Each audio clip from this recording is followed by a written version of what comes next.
श्रीगणेशाय नमः। अथ श्री कनकधारा स्तोत्र। अंगं हरिः पुलकभूषणमाश्रयन्ति भृङ्गाङ्गनेव मुकुलाभरणं तमालम् अङ्गीकृताखिलविभूतिरपाङ्गलीला माङ्गल्यदास्तु मम मङ्गलदेवतायाः। मुग्धा मुहुर्विदधति वदने मुरारिः प्रेमत्रपा प्रणिहितानि गतागतानि मालादृशोर्मधुकरीव महोत्पलेया सा मे श्रियं दिशतु सागरसम्भवायाः। विश्वामरेन्द्रपदवी भ्रमदानदक्ष मानन्दहेतुरधिकं मुरविद्विषोऽपि ईशन्निषीदतु मयि क्षणमीक्षणार्ध मिन्दीवरोदरसहोदरमिन्दिरायाः। आमीलिताक्षमधिगम्य मुदा मुकुन्द मानन्दकन्दमनिमेषमनङ्गतन्त्रम् आकेकरस्थितकनीनिकपक्ष्मनेत्रं भूत्यै भवेन्मम भुजङ्गशयाङ्गनायाः। बाहुवन्तरे मधुजितः श्रितकौस्तुभेया हारावलीव हरिनीलमयी विभाति कामप्रदा भगवतोऽपि कटाक्षमाला कल्याणमावहतु मे कमलालयायाः। कालाम्बुदालिललितो रसिकैटभारिर्धाराधरे स्फुरति या तडिदङ्गनेव मातुः समस्तजगतां महनीयमूर्तिर्भद्राणि मे दिशतु भार्गवनन्दनायाः। प्राप्तं पदं प्रथमतः किल यत्प्रभावान् माङ्गल्यभाजि मधुमाथिनि मन्मथेन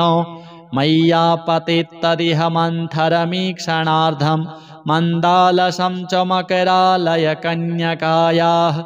दद्याद्दयानुपवनो द्रविणाम्बुधारा मस्मिन्न किञ्चन विहङ्गशिशौ विषण्णे दुष्कर्मघर्ममपनीय चिराय दूरं नारायणप्रणयिनी नयनाम्बुवाः। इष्टाविशिष्टमतयोऽपि यया दयार्द्र दृष्ट्या त्रिविष्टपपदं सुलभं लभन्ते दृष्टिः प्रहृष्टकमलोद्धरदीप्तिरिष्टां पुष्टिं कृषिष्ट मम पुष्करविष्टरायाः। गीर्देवतीति गरुडध्वजसुन्दरीति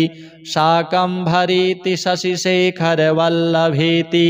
सृष्टिस्थितिप्रलयकेलिषु संस्थितायै तस्यै नमस्त्रिभुवनैकगुरुस्तरुण्यै। श्रुत्यै नमोऽस्तु शुभकर्मफलप्रसूत्यै रत्यै नमोऽस्तु रमणीयगुणार्णवायै। शक्त्यै नमोऽस्तु शतपत्रनिकेतनायै पुष्ट्यै नमोऽस्तु पुरुषोत्तमवल्लभायै। नमोऽस्तु नालीकनिभाननायै नमोऽस्तु दुग्धोदधिजन्मभूत्यै नमोऽस्तु सोमामृतसोदरायै नमोऽस्तु नारायणवल्लभायै। सम्पत्कराणि सकलेन्द्रियनन्दनानि साम्राज्यदानविभवानि सरोरुहाक्षि त्वद्वन्दनानि दुरिताहरणोद्यतानि मामेव मातरनिशं कलयन्तु मान्ये। यत्कटाक्षसमुपासनाविधि सेवकस्य सकलार्थसम्पदः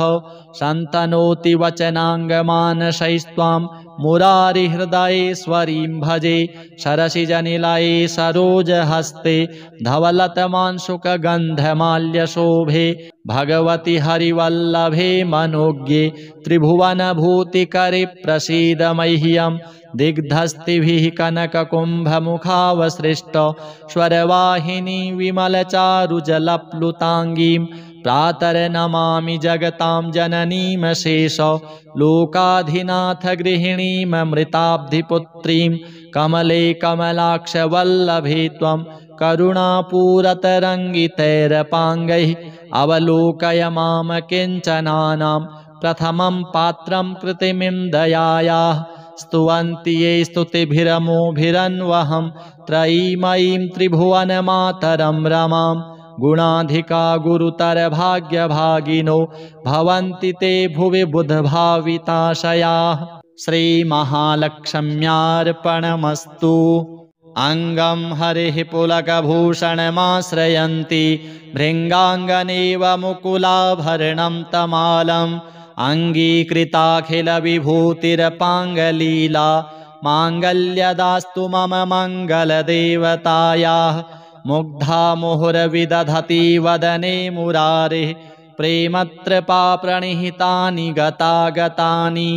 मालादृशोर्मधुकरीव महोत्पलेया सा मे श्रियं दिशतु सागरसम्भवायाः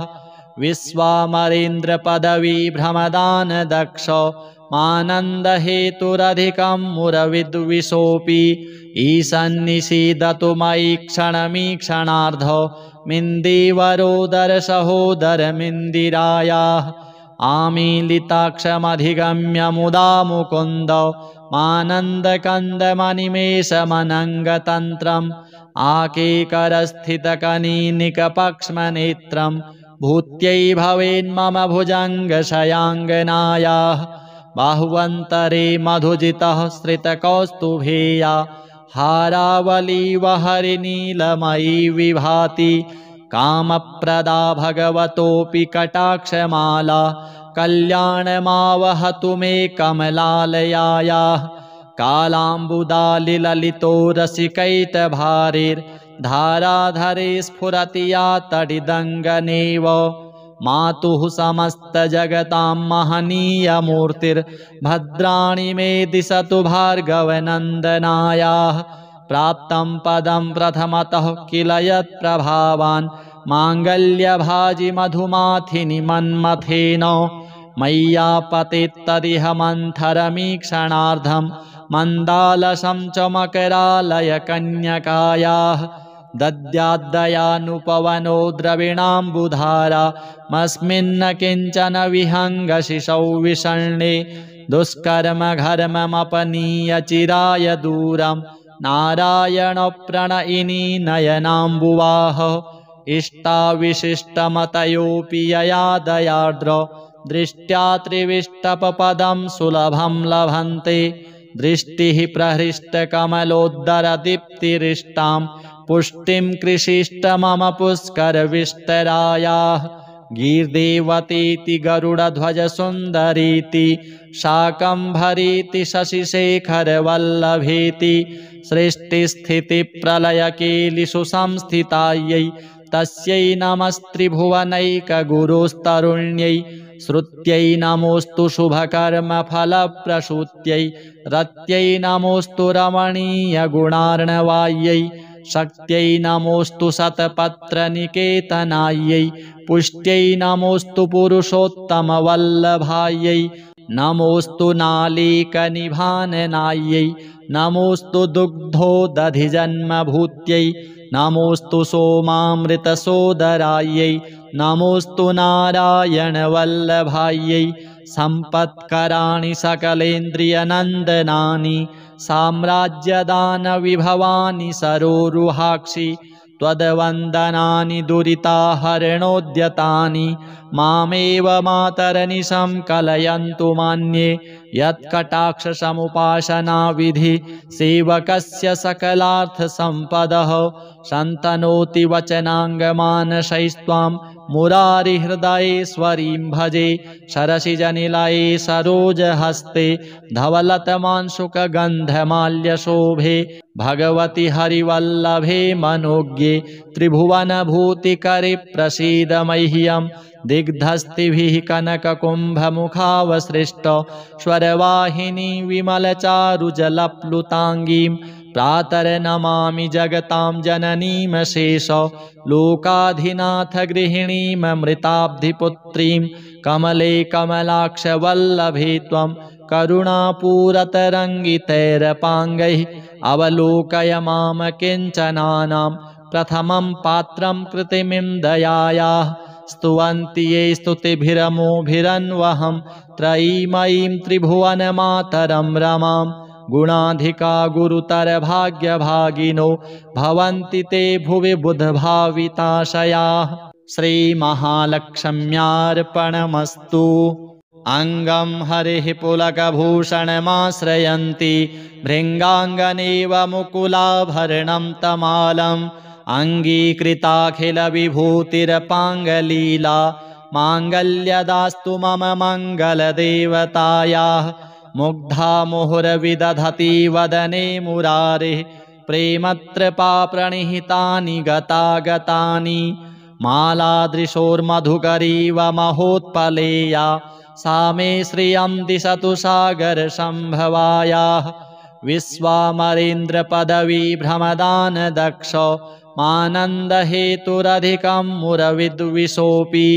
ईशन्निषीदतु मयि क्षणमीक्षणार्ध मिन्दीवरोदरसहोदरमिन्दिरायाः आमीलिताक्षमधिगम्य मुदा मुकुन्द मानन्दकन्दमनिमेषमनङ्गतन्त्रम् आकेकरस्थितकनीनिकपक्ष्मनेत्रं भूत्यै भवेन्मम भुजङ्गशयाङ्गनायाः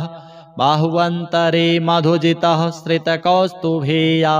हारावलीव हरिनीलमयी विभाति कामप्रदा भगवतोऽपि कटाक्षमाला कल्याणमावहतु मे कमलालयायाः कालाम्बुदालिललितो रसिकैतभारिर्धाराधरे स्फुरति या तडिदङ्गनेव मातुः समस्तजगतां महनीयमूर्तिर्भद्राणि मे दिशतु भार्गवनन्दनायाः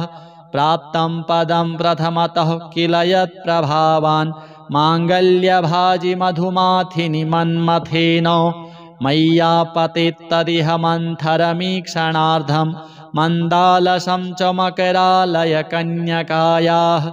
दद्याद्दयानुपवनो द्रविणाम्बुधारा मस्मिन्न किञ्चन विहङ्गशिशौ विषण्णे दुष्कर्मघर्ममपनीय चिराय दूरं नारायणप्रणयिनी नयनाम्बुवाः इष्टाविशिष्टमतयोऽपि यया दयार्द्र दृष्ट्या त्रिविष्टपपदं सुलभं लभन्ते दृष्टिः प्रहृष्टकमलोद्धरदीप्तिरिष्टां पुष्टिं कृषिष्ट मम पुष्करविष्टरायाः गीर्देवतीति गरुडध्वजसुन्दरीति शाकम्भरीति शशिशेखरवल्लभेति सृष्टिस्थितिप्रलयकेलिषु संस्थितायै तस्यै नमस्त्रिभुवनैकगुरुस्तरुण्यै श्रुत्यै नमोऽस्तु शुभकर्मफलप्रसूत्यै रत्यै नमोऽस्तु रमणीयगुणार्णवायै शक्त्यै नमोऽस्तु शतपत्रनिकेतनायै पुष्ट्यै नमोऽस्तु पुरुषोत्तमवल्लभायै नमोऽस्तु नालीकनिभाननायै नमोऽस्तु दुग्धोदधिजन्मभूत्यै नमोऽस्तु सोमामृतसोदरायै नमोऽस्तु नारायणवल्लभायै सम्पत्कराणि सकलेन्द्रियनन्दनानि साम्राज्यदानविभवानि सरोरुहाक्षि त्वद्वन्दनानि दुरिताहरणोद्यतानि मामेव मातरनिशं कलयन्तु मान्ये यत्कटाक्षसमुपासनाविधि सेवकस्य सकलार्थसम्पदः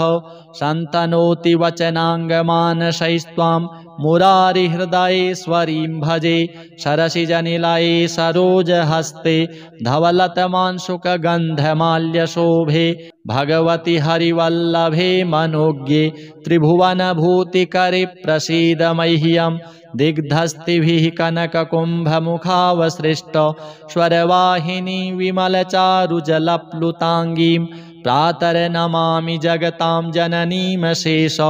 लोकाधिनाथ गृहिणीममृताब्धिपुत्रीं कमले कमलाक्षवल्लभे त्वं करुणापूरतरङ्गितैरपाङ्गैः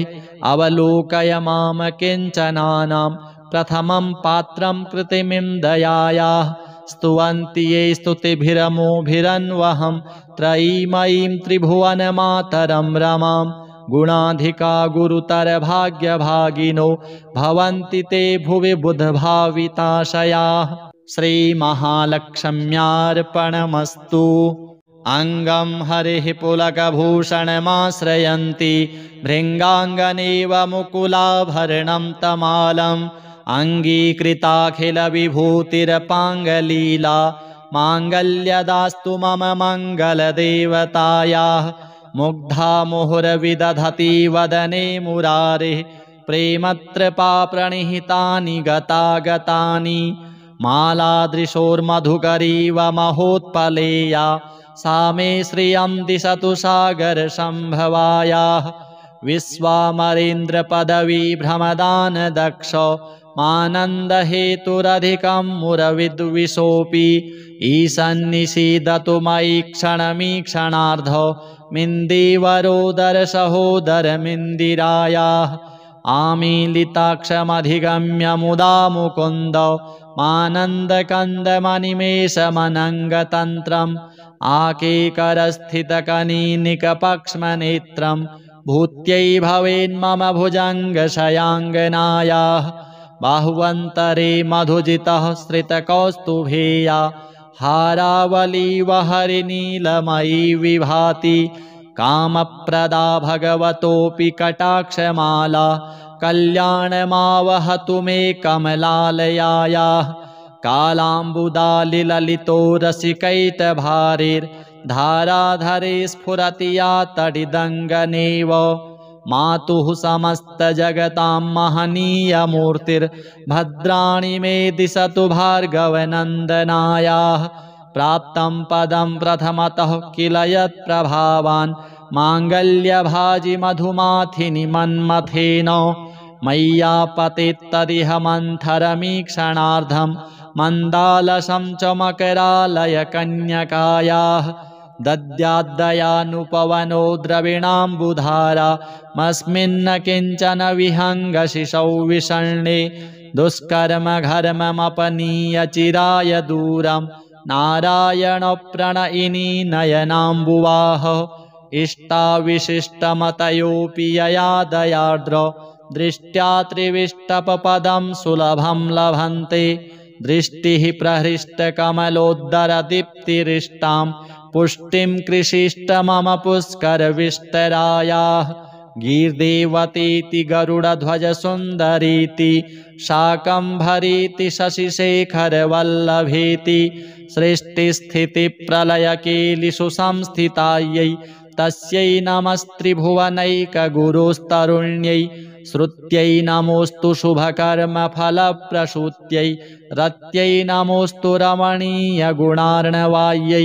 शक्त्यै नमोऽस्तु शतपत्रनिकेतनायै पुष्ट्यै नमोऽस्तु पुरुषोत्तमवल्लभायै नमोऽस्तु नालीकनिभाननायै नमोऽस्तु दुग्धोदधिजन्मभूत्यै नमोऽस्तु सोमामृतसोदरायै नमोऽस्तु नारायणवल्लभायै सम्पत्कराणि सकलेन्द्रियनन्दनानि साम्राज्यदानविभवानि सरोरुहाक्षि त्वद्वन्दनानि दुरिताहरणोद्यतानि मामेव मातरनिशं कलयन्तु मान्ये यत्कटाक्षसमुपासनाविधि सेवकस्य सकलार्थसम्पदः सन्तनोति वचनाङ्गमानसैस्त्वां मुरारिहृदयेश्वरीं भजे सरसिजनिलये सरोजहस्ते धवलतमांशुकगन्धमाल्यशोभे भगवति हरिवल्लभे मनोज्ञे त्रिभुवनभूतिकरे प्रसीद मह्यं दिग्धस्तिभिः कनककुम्भमुखावसृष्ट स्वरवाहिनी विमलचारुजलप्लुताङ्गीं प्रातर्नमामि जगतां जननीमशेष लोकाधिनाथ गृहिणीममृताब्धिपुत्रीं कमले कमलाक्षवल्लभे त्वं करुणापूरतरङ्गितैरपाङ्गैः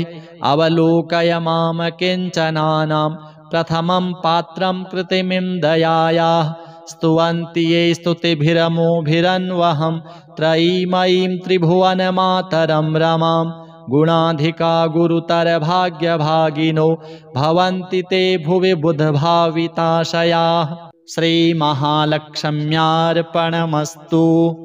अङ्गं हरिः पुलकभूषणमाश्रयन्ति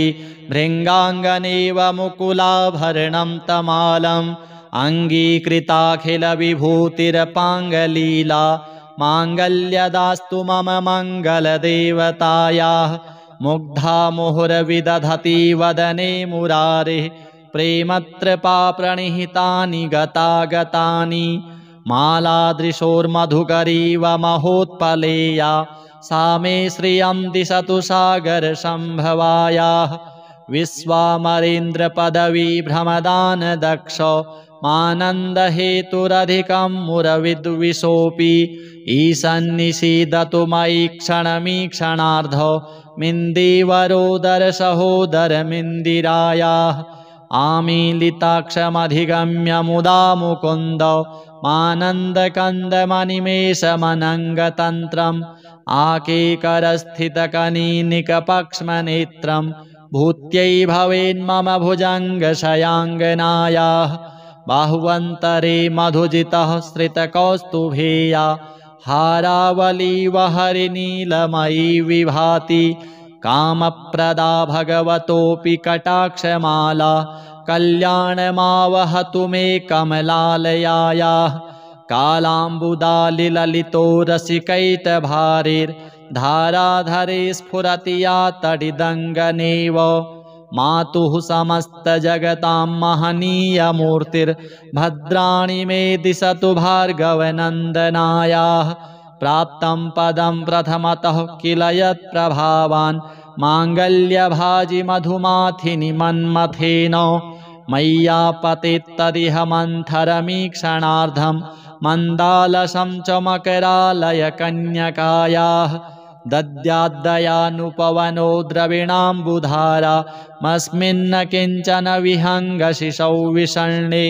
दुष्कर्मघर्ममपनीय चिराय दूरं नारायणप्रणयिनी नयनाम्बुवाः इष्टाविशिष्टमतयोऽपि यया दयार्द्र दृष्ट्या त्रिविष्टपपदं सुलभं लभन्ते दृष्टिः प्रहृष्टकमलोद्धरदीप्तिरिष्टां पुष्टिं कृषिष्ट मम पुष्करविष्टरायाः गीर्देवतीति गरुडध्वजसुन्दरीति शाकम्भरीति शशिशेखरवल्लभेति सृष्टिस्थितिप्रलयकेलिषु संस्थितायै तस्यै नमस्त्रिभुवनैकगुरुस्तरुण्यै श्रुत्यै नमोऽस्तु शुभकर्मफलप्रसूत्यै रत्यै नमोऽस्तु रमणीयगुणार्णवायै शक्त्यै नमोऽस्तु शतपत्रनिकेतनायै पुष्ट्यै नमोऽस्तु पुरुषोत्तमवल्लभायै नमोऽस्तु नालीकनिभाननायै नमोऽस्तु दुग्धोदधिजन्मभूत्यै नमोऽस्तु सोमामृतसोदरायै नमोऽस्तु नारायणवल्लभायै सम्पत्कराणि सकलेन्द्रियनन्दनानि साम्राज्यदानविभवानि सरोरुहाक्षि त्वद्वन्दनानि दुरिताहरणोद्यतानि मामेव मातरनिशं कलयन्तु मान्ये यत्कटाक्षसमुपासनाविधि सेवकस्य सकलार्थसम्पदः सन्तनोति वचनाङ्गमानसैस्त्वां मुरारिहृदयेश्वरीं भजे सरसिजनिलये सरोजहस्ते धवलतमांशुकगन्धमाल्यशोभे भगवति हरिवल्लभे मनोज्ञे त्रिभुवनभूतिकरे प्रसीद मह्यं दिग्धस्तिभिः कनककुम्भमुखावसृष्ट स्वरवाहिनी विमलचारुजलप्लुताङ्गीं प्रातर्नमामि जगतां जननीमशेष लोकाधिनाथगृहिणीममृताब्धिपुत्रीं कमले कमलाक्षवल्लभे त्वं करुणापूरतरङ्गितैरपाङ्गैः अवलोकय मां किञ्चनानां प्रथमं पात्रं कृतिमिं दयायाः स्तुवन्ति ये स्तुतिभिरमोभिरन्वहं त्रयीमयीं त्रिभुवनमातरं रमां गुणाधिका गुरुतरभाग्यभागिनो भवन्ति ते भुवि बुधभाविताशयाः श्रीमहालक्ष्म्यार्पणमस्तु। अङ्गं हरिः पुलकभूषणमाश्रयन्ति भृङ्गाङ्गनेव मुकुलाभरणं तमालम् अङ्गीकृताखिलविभूतिरपाङ्गलीला माङ्गल्यदास्तु मम मङ्गलदेवतायाः मुग्धा मुहुर्विदधति वदने मुरारिः प्रेमत्रपाप्रणिहितानि गतागतानि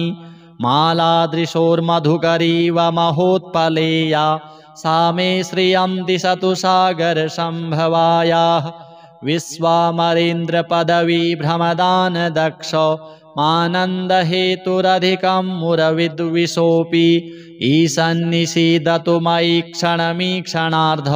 मिन्दीवरोदरसहोदरमिन्दिरायाः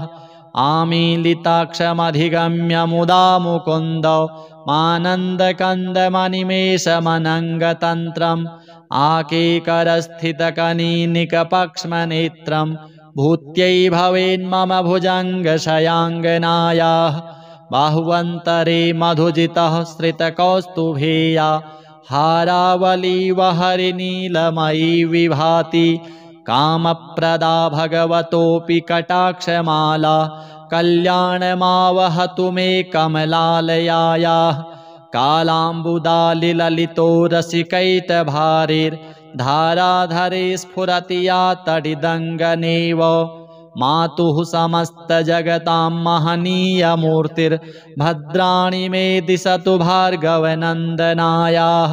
प्राप्तं पदं प्रथमतः किल यत्प्रभावान् माङ्गल्यभाजि मधुमाथिनि मन्मथेन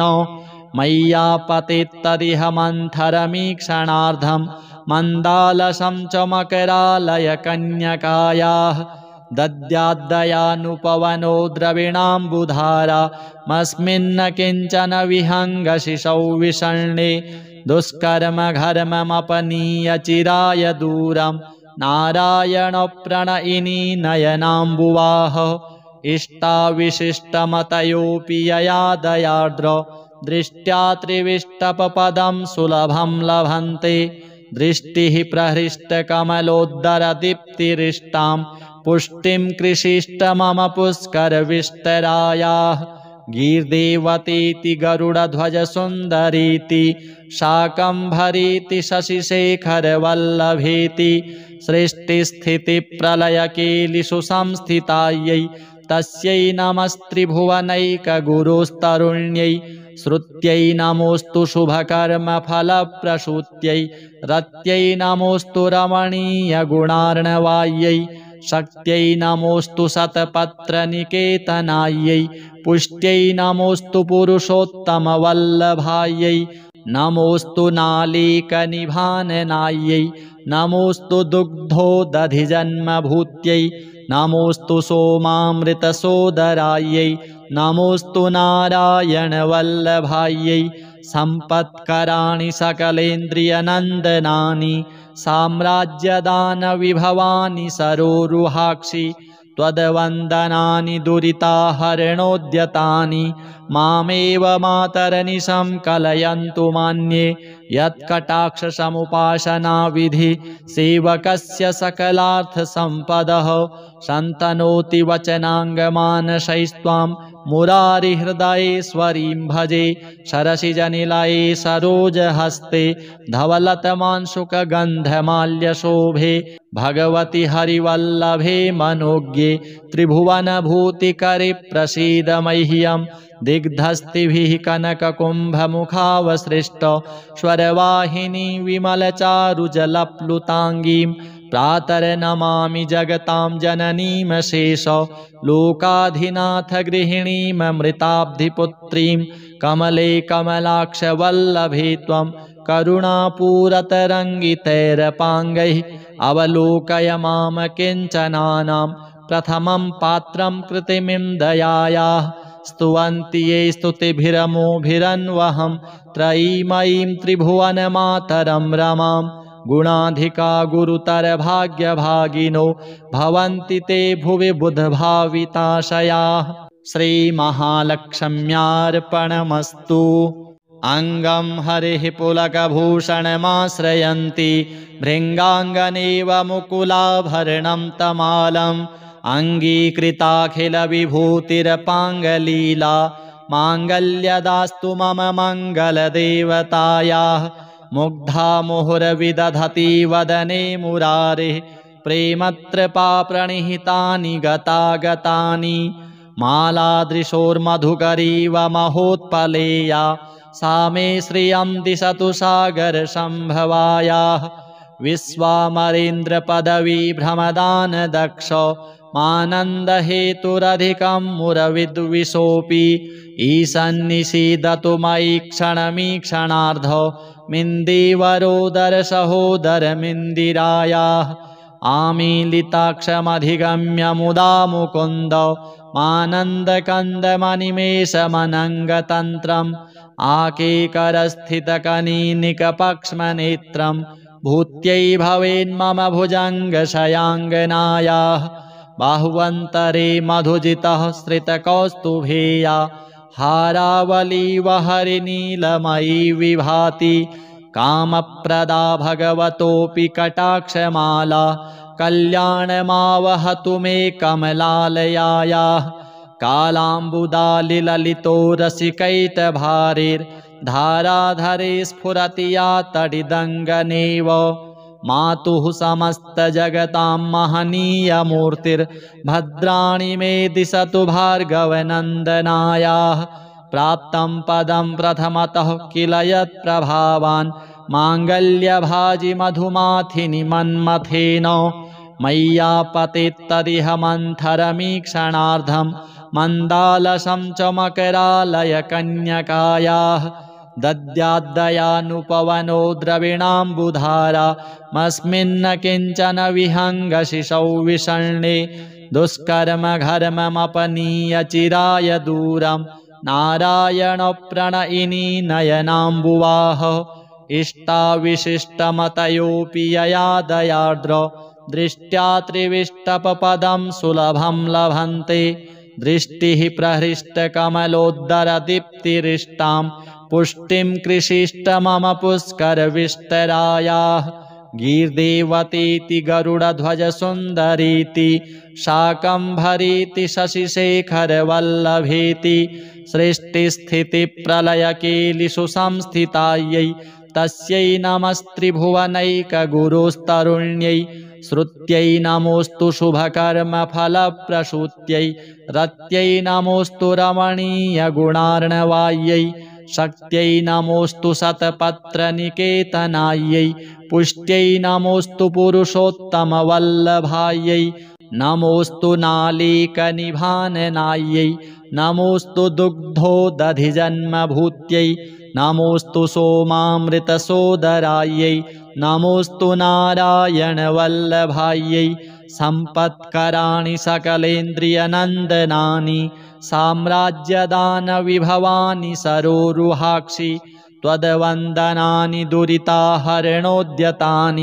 मामेव मातरनिशं कलयन्तु मान्ये यत्कटाक्षसमुपासनाविधि सेवकस्य सकलार्थसम्पदः सन्तनोति वचनाङ्गमानसैस्त्वां मुरारिहृदयेश्वरीं भजे सरसिजनिलये सरोजहस्ते धवलतमांशुकगन्धमाल्यशोभे भगवति हरिवल्लभे मनोज्ञे त्रिभुवनभूतिकरे प्रसीद मह्यं दिग्धस्तिभिः कनककुम्भमुखावसृष्ट स्वरवाहिनी विमलचारुजलप्लुताङ्गीं प्रातर्नमामि जगतां जननीमशेष लोकाधिनाथ गृहिणीममृताब्धिपुत्रीं कमले कमलाक्षवल्लभे त्वं करुणापूरतरङ्गितैरपाङ्गैः अवलोकय मां किञ्चनानां प्रथमं पात्रं कृतिमिं दयायाः स्तुवन्ति ये स्तुतिभिरमोभिरन्वहं त्रयीमयीं त्रिभुवनमातरं रमां गुणाधिका गुरुतरभाग्यभागिनो भवन्ति ते भुवि बुधभाविताशयाः श्रीमहालक्ष्म्यार्पणमस्तु। अङ्गं हरिः पुलकभूषणमाश्रयन्ति भृङ्गाङ्गनेव मुकुलाभरणं तमालम् अङ्गीकृताखिलविभूतिरपाङ्गलीला माङ्गल्यदास्तु मम मङ्गलदेवतायाः मुग्धा मुहुरविदधति वदने मुरारिः प्रेमत्रपाप्रणिहितानि गतागतानि मालादृशोर्मधुकरीव महोत्पलेया सा मे श्रियं दिशतु सागरसम्भवायाः विश्वामरेन्द्रपदवी भ्रमदानदक्ष मानन्दहेतुरधिकं मुरविद्विषोऽपि ईशन्निषीदतु मयि क्षणमीक्षणार्धौ मिन्दीवरोदरसहोदरमिन्दिरायाः आमीलिताक्षमधिगम्य मुदा मुकुन्द मानन्दकन्दमनिमेषमनङ्गतन्त्रम् आकेकरस्थितकनीनिकपक्ष्मनेत्रं भूत्यै भवेन्मम भुजङ्गशयाङ्गनायाः बाहुवन्तरे मधुजितः श्रितकौस्तुभेया हारावलीव हरिनीलमयी विभाति कामप्रदा भगवतोऽपि कटाक्षमाला कल्याणमावहतु मे कमलालयायाः कालाम्बुदालिललितो रसिकैटभारेर्धाराधरे स्फुरति या तडिदङ्गनेव मातुः समस्तजगतां महनीयमूर्तिर्भद्राणि मे दिशतु भार्गवनन्दनायाः प्राप्तं पदं प्रथमतः किल यत्प्रभावान् माङ्गल्यभाजि मधुमाथिनि मन्मथेन मय्यापतेत्तदिह मन्थरमीक्षणार्धं मन्दालसं च मकरालयकन्यकायाः दद्याद्दयानुपवनो द्रविणाम्बुधारामस्मिन्न किञ्चन विहङ्गशिशौ विषण्णे दुष्कर्मघर्ममपनीय चिराय दूरं नारायणप्रणयिनी नयनाम्बुवाः इष्टाविशिष्टमतयोऽपि यया दयार्द्र दृष्ट्या त्रिविष्टपपदं सुलभं लभन्ते दृष्टिः प्रहृष्टकमलोद्धरदीप्तिरिष्टां पुष्टिं कृषिष्ट मम पुष्करविष्टरायाः गीर्देवतीति गरुडध्वजसुन्दरीति शाकम्भरीति शशिशेखरवल्लभेति सृष्टिस्थितिप्रलयकेलिषु संस्थितायै तस्यै नमस्त्रिभुवनैकगुरुस्तरुण्यै श्रुत्यै नमोऽस्तु शुभकर्मफलप्रसूत्यै रत्यै नमोऽस्तु रमणीयगुणार्णवायै शक्त्यै नमोऽस्तु शतपत्रनिकेतनायै पुष्ट्यै नमोऽस्तु पुरुषोत्तमवल्लभायै नमोऽस्तु नालीकनिभाननायै नमोऽस्तु दुग्धोदधिजन्मभूत्यै नमोऽस्तु सोमामृतसोदरायै नमोऽस्तु नारायणवल्लभायै सम्पत्कराणि सकलेन्द्रियनन्दनानि साम्राज्यदानविभवानि सरोरुहाक्षि त्वद्वन्दनानि दुरिताहरणोद्यतानि मामेव मातरनिशं कलयन्तु मान्ये यत्कटाक्षसमुपासनाविधि सेवकस्य सकलार्थसम्पदः शन्तनोति वचनाङ्गमानसैस्त्वां मुरारिहृदयेश्वरीं भजे सरसिजनिलये सरोजहस्ते धवलतमांशुकगन्धमाल्यशोभे भगवति हरिवल्लभे मनोज्ञे त्रिभुवनभूतिकरे प्रसीद मह्यं दिग्धस्तिभिः कनककुम्भमुखावसृष्ट स्वरवाहिनी विमलचारुजलप्लुताङ्गीं प्रातर्नमामि जगतां जननीमशेष लोकाधिनाथ गृहिणीममृताब्धिपुत्रीं कमले कमलाक्षवल्लभे त्वं करुणापूरतरङ्गितैरपाङ्गैः अवलोकय माम किञ्चनानां प्रथमं पात्रं कृतिमिं दयायाः स्तुवन्ति ये स्तुतिभिरमोभिरन्वहं त्रयीमयीं त्रिभुवनमातरं रमां गुणाधिका गुरुतरभाग्यभागिनो भवन्ति ते भुवि बुधभाविताशयाः श्रीमहालक्ष्म्यार्पणमस्तु। अङ्गं हरिः पुलकभूषणमाश्रयन्ति भृङ्गाङ्गनेव मुकुलाभरणं तमालम् अङ्गीकृताखिलविभूतिरपाङ्गलीला माङ्गल्यदास्तु मम मङ्गलदेवतायाः मुग्धा मुहुर्विदधति वदने मुरारिः प्रेमत्रपाप्रणिहितानि गतागतानि मालादृशोर्मधुकरीव महोत्पलेया सा मे श्रियं दिशतु सागरसम्भवायाः विश्वामरेन्द्रपदवी भ्रमदानदक्ष मानन्दहेतुरधिकं मुरविद्विषोऽपि ईशन्निषीदतु मयि क्षणमीक्षणार्धो मिन्दीवरोदरसहोदरमिन्दिरायाः आमीलिताक्षमधिगम्य मुदा मुकुन्द मानन्दकन्दमनिमेषमनङ्गतन्त्रम् आकेकरस्थितकनीनिकपक्ष्मनेत्रं भूत्यै भवेन्मम भुजङ्गशयाङ्गनायाः बाह्वन्तरे मधुजितः श्रितकौस्तुभेया हारावलीव हरिनीलमयी विभाति कामप्रदा भगवतोऽपि कटाक्षमाला कल्याणमावहतु मे कमलालयायाः कालाम्बुदालिललितो रसिकैटभारैर्धाराधरे स्फुरति या तडिदङ्गनेव मातुः समस्तजगतां महनीयमूर्तिर्भद्राणि मे दिशतु भार्गवनन्दनायाः प्राप्तं पदं प्रथमतः किल यत्प्रभावान् माङ्गल्यभाजि मधुमाथिनि मन्मथेन मय्यापतेत्तदिह मन्थरमीक्षणार्धं मन्दालसं च मकरालयकन्यकायाः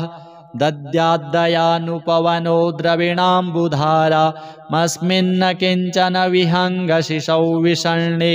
दुष्कर्मघर्ममपनीय चिराय दूरं नारायणप्रणयिनी नयनाम्बुवाः इष्टाविशिष्टमतयोऽपि यया दयार्द्र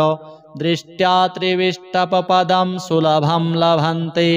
दृष्टिः प्रहृष्टकमलोद्धरदीप्तिरिष्टां पुष्टिं कृषिष्ट मम पुष्करविष्टरायाः गीर्देवतीति गरुडध्वजसुन्दरीति शाकम्भरीति शशिशेखरवल्लभेति सृष्टिस्थितिप्रलयकेलिषु संस्थितायै तस्यै नमस्त्रिभुवनैकगुरुस्तरुण्यै श्रुत्यै नमोऽस्तु शुभकर्मफलप्रसूत्यै रत्यै नमोऽस्तु रमणीयगुणार्णवायै शक्त्यै नमोऽस्तु शतपत्रनिकेतनायै पुष्ट्यै नमोऽस्तु पुरुषोत्तमवल्लभायै नमोऽस्तु नालीकनिभाननायै नमोऽस्तु दुग्धोदधिजन्मभूत्यै नमोऽस्तु सोमामृतसोदरायै नमोऽस्तु नारायणवल्लभायै सम्पत्कराणि सकलेन्द्रियनन्दनानि साम्राज्यदानविभवानि सरोरुहाक्षि त्वद्वन्दनानि दुरिताहरणोद्यतानि मामेव मातरनिशं कलयन्तु मान्ये यत्कटाक्षसमुपासनाविधि सेवकस्य सकलार्थसम्पदः सन्तनोति वचनाङ्गमानसैस्त्वां मुरारिहृदयेश्वरीं भजे सरसिजनिलये सरोजहस्ते धवलतमांशुकगन्धमाल्यशोभे भगवति हरिवल्लभे मनोज्ञे त्रिभुवनभूतिकरे प्रसीद मह्यं दिग्धस्तिभिः कनककुम्भमुखावसृष्ट स्वरवाहिनी विमलचारुजलप्लुताङ्गीं प्रातर्नमामि जगतां जननीं शेष लोकाधिनाथ गृहिणीममृताब्धिपुत्रीं कमले कमलाक्षवल्लभे त्वं करुणापूरतरङ्गितैरपाङ्गैः अवलोकय मां किञ्चनानां प्रथमं पात्रं कृतिमिं दयायाः स्तुवन्ति ये स्तुतिभिरमोभिरन्वहं त्रयीमयीं त्रिभुवनमातरं रमां गुणाधिका गुरुतरभाग्यभागिनो भवन्ति ते भुवि बुधभाविताशयाः श्रीमहालक्ष्म्यार्पणमस्तु। अङ्गं हरिः पुलकभूषणमाश्रयन्ति भृङ्गाङ्गनेव मुकुलाभरणं तमालम् अङ्गीकृताखिलविभूतिरपाङ्गलीला माङ्गल्यदास्तु मम मङ्गलदेवतायाः मुग्धा मुहुर्विदधति वदने मुरारिः प्रेमत्रपाप्रणिहितानि गतागतानि मालादृशोर्मधुकरीव महोत्पलेया सा मे श्रियं दिशतु सागरसम्भवायाः विश्वामरेन्द्रपदवी भ्रमदानदक्ष मानन्दहेतुरधिकं मुरविद्विषोऽपि ईशन्निषीदतु मयि क्षणमीक्षणार्धौ मिन्दीवरोदरसहोदरमिन्दिरायाः आमीलिताक्षमधिगम्य मुदा मुकुन्द मानन्दकन्दमनिमेषमनङ्गतन्त्रम् आकेकरस्थितकनीनिकपक्ष्मनेत्रं भूत्यै भवेन्मम भुजङ्गशयाङ्गनायाः बाहुवन्तरे मधुजितः श्रितकौस्तुभेया हारावलीव हरिनीलमयी विभाति कामप्रदा भगवतोऽपि कटाक्षमाला कल्याणमावहतु मे कमलालयायाः कालाम्बुदालिललितो रसिकैटभारेर्धाराधरे स्फुरति या तडिदङ्गनेव मातुः समस्तजगतां महनीयमूर्तिर्भद्राणि मे दिशतु भार्गवनन्दनायाः प्राप्तं पदं प्रथमतः किल यत्प्रभावान् माङ्गल्यभाजि मधुमाथिनि मन्मथेन मय्यापतेत्तदिह मन्थरमीक्षणार्धं मन्दालसं च मकरालयकन्यकायाः दद्याद्दयानुपवनो द्रविणाम्बुधारामस्मिन्न किञ्चन विहङ्गशिशौ विषण्णे दुष्कर्मघर्ममपनीय चिराय दूरं नारायणप्रणयिनी नयनाम्बुवाः इष्टाविशिष्टमतयोऽपि यया दयार्द्र दृष्ट्या त्रिविष्टपपदं सुलभं लभन्ते दृष्टिः प्रहृष्टकमलोद्धरदीप्तिरिष्टां पुष्टिं कृषिष्ट मम पुष्करविष्टरायाः गीर्देवतीति गरुडध्वजसुन्दरीति शाकम्भरीति शशिशेखरवल्लभेति सृष्टिस्थितिप्रलयकेलिषु संस्थितायै तस्यै नमस्त्रिभुवनैकगुरुस्तरुण्यै श्रुत्यै नमोऽस्तु शुभकर्मफलप्रसूत्यै रत्यै नमोऽस्तु रमणीयगुणार्णवायै शक्त्यै नमोऽस्तु शतपत्रनिकेतनायै पुष्ट्यै नमोऽस्तु पुरुषोत्तमवल्लभायै नमोऽस्तु नालीकनिभाननायै नमोऽस्तु दुग्धोदधिजन्मभूत्यै नमोऽस्तु सोमामृतसोदरायै नमोऽस्तु नारायणवल्लभायै सम्पत्कराणि सकलेन्द्रियनन्दनानि साम्राज्यदानविभवानि सरोरुहाक्षि त्वद्वन्दनानि दुरिताहरणोद्यतानि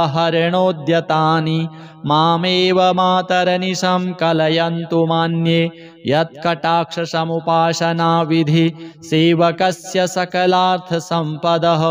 सन्तनोति वचनाङ्गमानसैस्त्वां मुरारिहृदयेश्वरीं भजे सरसिजनिलये सरोजहस्ते धवलतमांशुकगन्धमाल्यशोभे भगवति हरिवल्लभे मनोज्ञे त्रिभुवनभूतिकरे प्रसीद मह्यं दिग्धस्तिभिः कनककुम्भमुखावसृष्ट स्वरवाहिनी विमलचारुजलप्लुताङ्गीं प्रातर्नमामि जगतां जननीं शेष लोकाधिनाथगृहिणीममृताब्धिपुत्रीं कमले कमलाक्षवल्लभे त्वं करुणापूरतरङ्गितैरपाङ्गैः अवलोकय मां किञ्चनानां प्रथमं पात्रं कृतिमिं दयायाः स्तुवन्ति ये स्तुतिभिरमोभिरन्वहं त्रयीमयीं त्रिभुवनमातरं रमां गुणाधिका गुरुतरभाग्यभागिनो भवन्ति ते भुवि बुधभाविताशयाः श्रीमहालक्ष्म्यार्पणमस्तु। अङ्गं हरिः पुलकभूषणमाश्रयन्ति भृङ्गाङ्गनेव मुकुलाभरणं तमालम् अङ्गीकृताखिलविभूतिरपाङ्गलीला माङ्गल्यदास्तु मम मङ्गलदेवतायाः मुग्धा मुहुर्विदधति वदने मुरारिः प्रेमत्रपाप्रणिहितानि गतागतानि मालादृशोर्मधुकरीव महोत्पलेया सा मे श्रियं दिशतु सागरसम्भवायाः विश्वामरेन्द्रपदवी भ्रमदानदक्ष मानन्दहेतुरधिकं मुरविद्विषोऽपि ईशन्निषीदतु मयि क्षणमीक्षणार्धो मिन्दीवरोदरसहोदरमिन्दिरायाः आमीलिताक्षमधिगम्य मुदा मुकुन्द मानन्दकन्दमनिमेषमनङ्गतन्त्रम्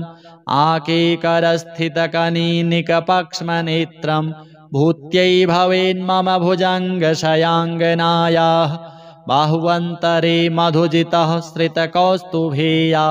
हारावलीव हरिनीलमयी विभाति कामप्रदा भगवतोऽपि कटाक्षमाला कल्याणमावहतु मे कमलालयायाः कालाम्बुदालिललितो रसिकैटभारेर्धाराधरे स्फुरति या तडिदङ्गनेव मातुः समस्तजगतां महनीयमूर्तिर्भद्राणि मे दिशतु भार्गवनन्दनायाः प्राप्तं पदं प्रथमतः किल यत्प्रभावान् माङ्गल्यभाजि मधुमाथिनि मन्मथेन मय्यापतेत्तदिह मन्थरमीक्षणार्धं मन्दालसं च मकरालयकन्यकायाः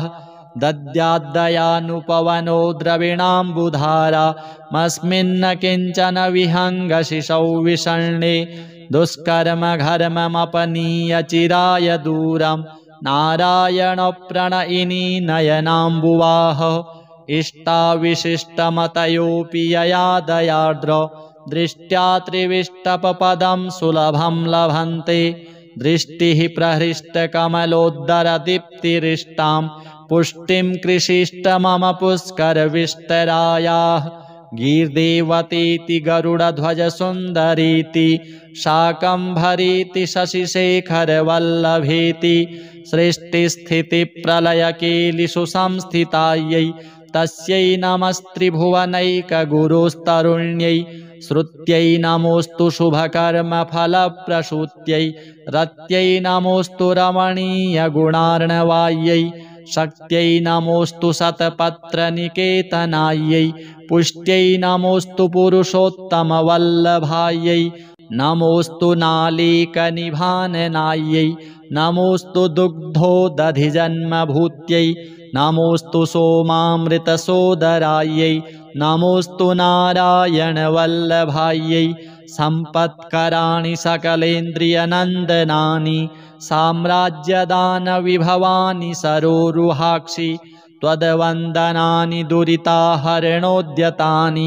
मामेव मातरनिशं कलयन्तु मान्ये यत्कटाक्षसमुपासनाविधि सेवकस्य सकलार्थसम्पदः शन्तनोति वचनाङ्गमानसैस्त्वां मुरारिहृदयेश्वरीं भजे सरसिजनिलये सरोजहस्ते धवलतमांशुकगन्धमाल्यशोभे भगवति हरिवल्लभे मनोज्ञे त्रिभुवनभूतिकरे प्रसीद मह्यं दिग्धस्तिभिः कनककुम्भमुखावसृष्ट स्वरवाहिनी विमलचारुजलप्लुताङ्गीं प्रातर्नमामि जगतां जननीं शेष लोकाधिनाथ गृहिणीममृताब्धिपुत्रीं कमले कमलाक्षवल्लभे त्वं करुणापूरतरङ्गितैरपाङ्गैः अवलोकय माम किञ्चनानां प्रथमं पात्रं कृतिमिं दयायाः स्तुवन्ति ये स्तुतिभिरमोभिरन्वहं त्रयीमयीं त्रिभुवनमातरं रमां गुणाधिका गुरुतरभाग्यभागिनो भवन्ति ते भुवि बुधभाविताशयाः। श्रीमहालक्ष्म्यार्पणमस्तु।